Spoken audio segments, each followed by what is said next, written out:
Warhammer 40k has had its moments in the gaming world, but at large has been known much like the IP owner Games Workshop has been known as an IP shot into a bunch of different places in an attempt to make it work one way or another apparently. More like GS has been lenient with the license, or at least was, which contributed to a slew of less than successful and not so wanted and requested Warhammer 40k games.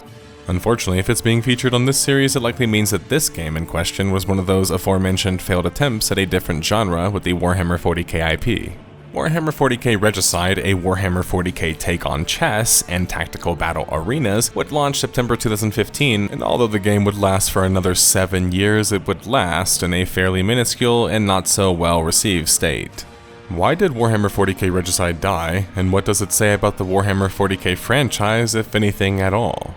With the recent success of the Warhammer franchise and Space Marine 2, many often wonder why there aren't more hits utilizing the IP. Hopefully this video can elucidate as to why many Warhammer 40k fans are apprehensive about new games using the IP, but absolutely celebratory once they do get a good one. Let's get to the case detectives, and don't forget about the clues along the way, because you'll need them for the final deduction.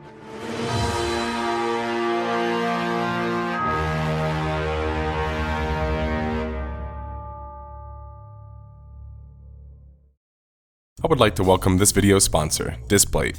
Displate is a unique metal poster designed to capture all your passions. It's a refreshing alternative to paper posters and canvas prints. There are over 2 million other artwork designs to choose from in the Displate catalog, so you can discover new, find some original art, or choose from the licensed designs like Marvel, Elden Ring, Call of Duty, Warhammer, The Witcher, and Netflix. And you can also see some of the examples that I have here, that I chose for my Displate, as well as the different design options available on Displate.com. And Displate is also a platform for artists, so thousands of creators from all across the globe share their unique designs, paintings, and illustrations on the metal canvas as well. The best part is that it's tool-free, safe for your walls, and super quick to install. Each Displate comes with a magnet kit, so everything you need comes in the box. No drilling, no holes, and no frustration. Mounting your Displate with a sticker, leaf, and magnet takes just seconds, and there's a website link you can check out for learning more. You can also swap your Displates anytime you want just by simply taking off the metal poster and slapping another one on the same magnet. Displate offers fast delivery, so your new metal poster should arrive within 4 to 5 business days. So use that time to plan how you want to arrange them. One last thing I wanted to mention regarding Displate was a new product dubbed Textra. These allow for tactile textures, 3D contours, which are awesome to check out, and selective matte and gloss effects, now in large sizes as well. Make sure to use the discount link in the description to get 22% off if you purchase 1 to 2 Displates, and if you purchase 3+ Displates, so more than 3, you get 30% off. Remember, that's use the discount link in the description, on screen, as well as the code on screen in the checkout to receive the discount. And thank you to Displate for sponsoring this video. The story begins with the announcement of the new upcoming Warhammer 40k game, developed and published by a little-known company by the name of Hammerfall Publishing. Hammerfall Publishing was based in Sydney, Australia. Back then, Warhammer 40k Regicide was just straight up called Warhammer 40k Chess Regicide, and according to the project lead Catherine Machin, Warhammer 40k and chess fans have been talking about combining these two elements for well over a decade now. It's a huge honor that we've been able to make it a reality.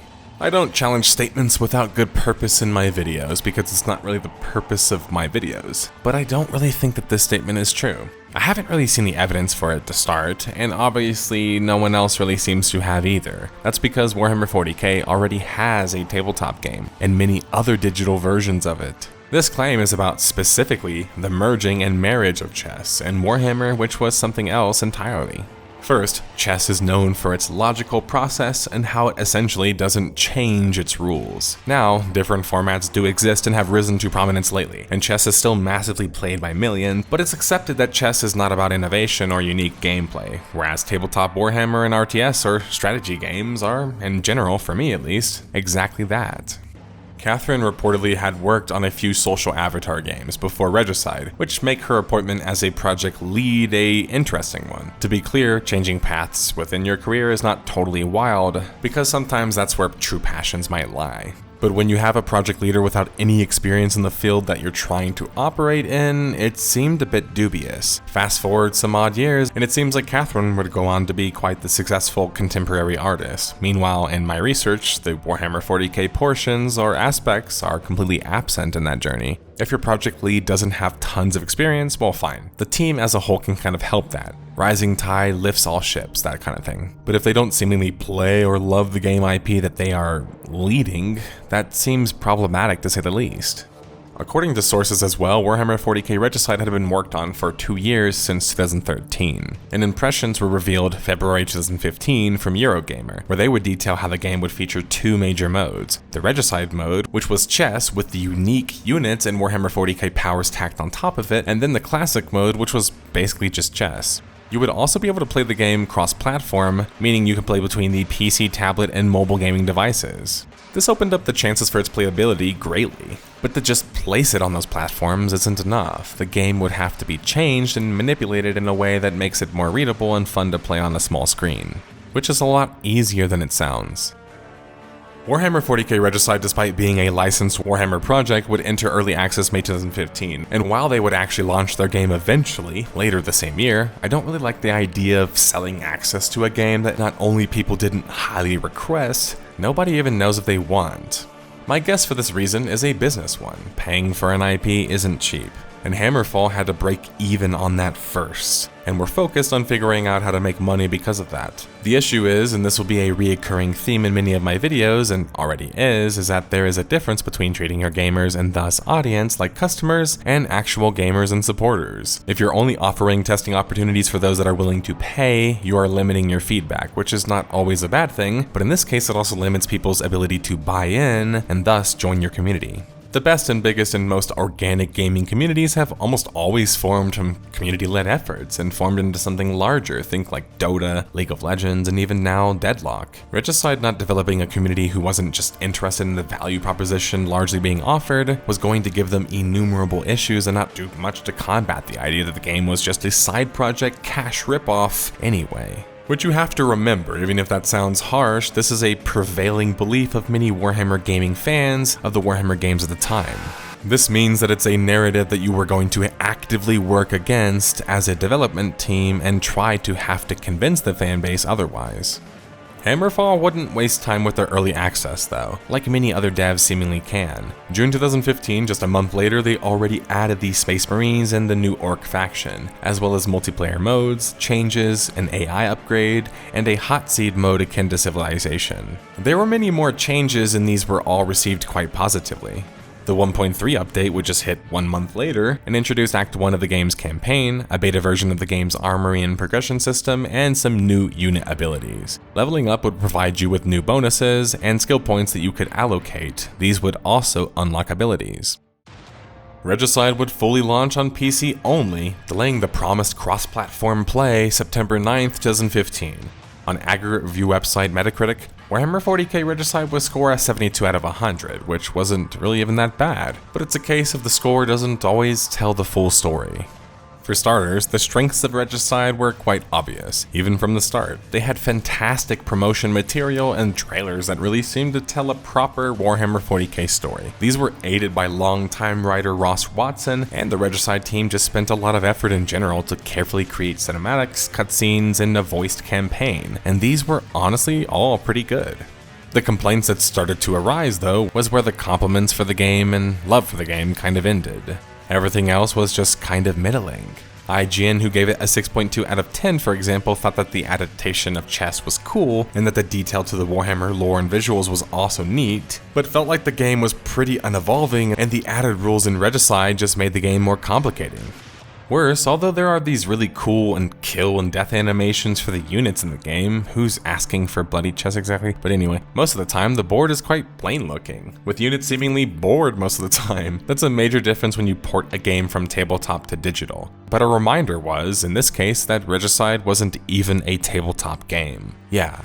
Shocking. It technically was based on one, at least lore-wise, a deeply embedded lore game in the Warhammer 40k universe. Think like the Jarek in Star Wars. Regicide had been featured in numerous issues as well. The problem was, despite how good and well most of the Regicide game was looking, and looking in a Warhammer 40k way, the game that the name was supposedly based on was nothing like what the game ended up being. For starters, Regicide and Warhammer lore would be played on a circular board, not unlike Chinese checkers with some chess elements and naturally the unique Warhammer elements thrown in.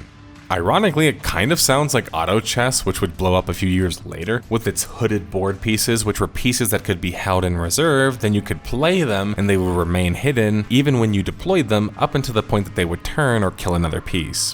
Which is almost to say that perhaps Warhammer would have been better suited as a auto chess-like game, or something really more tactical battle arena-like, but it ended up finding itself kind of caught in between. Now, I've made this reference before, and it's a key part of my childhood, but TOW, or Tactics Arena Online, a little-known online tactics battle arena game, would have a larger population than Regicide by quite a bit, without having the benefit of having such a large IP backing it. It also had a larger and more successful live history, despite being made and designed by essentially a small team.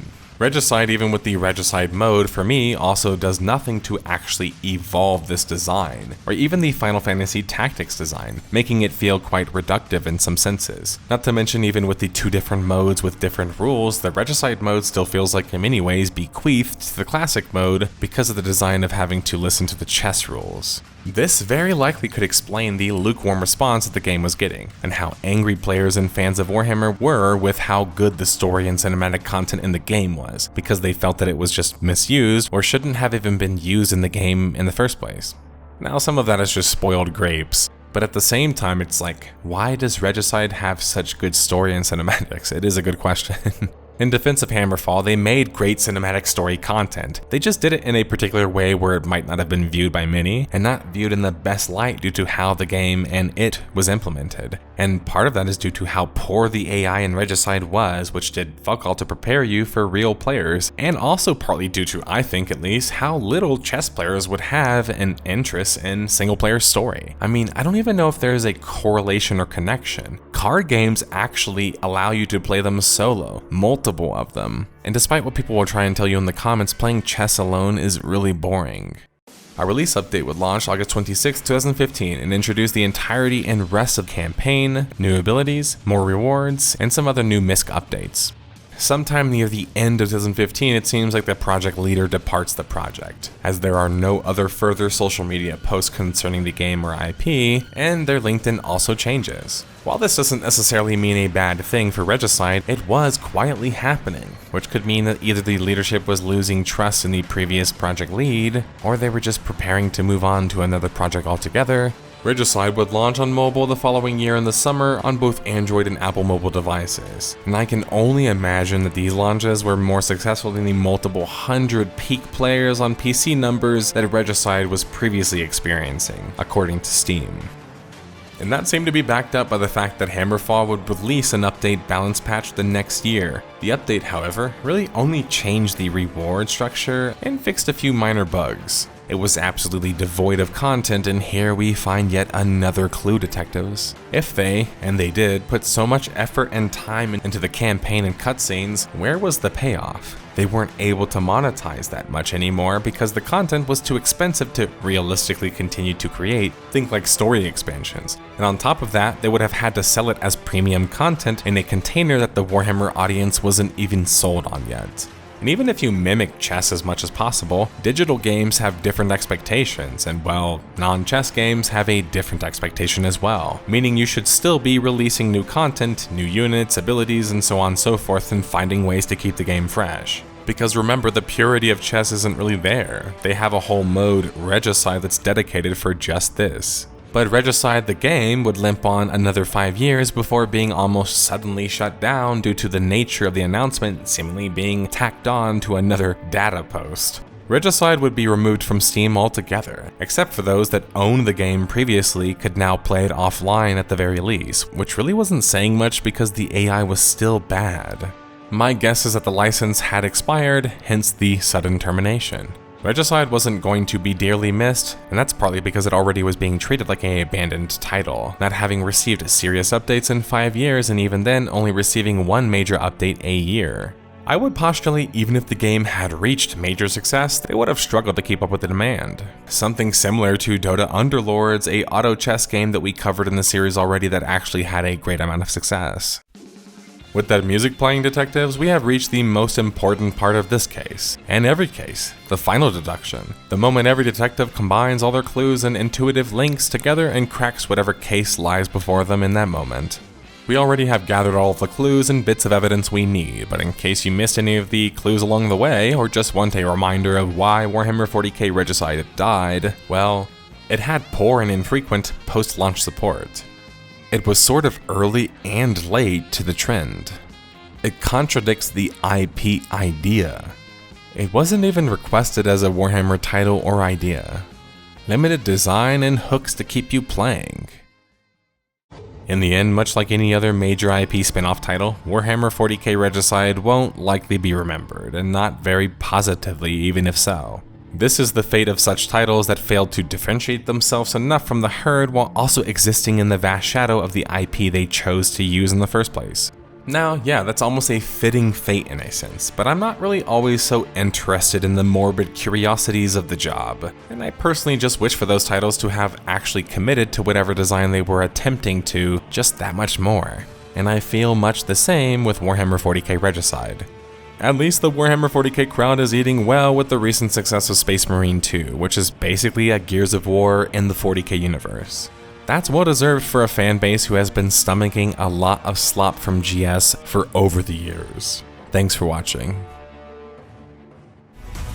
Never stop playing with PlayStation Vita.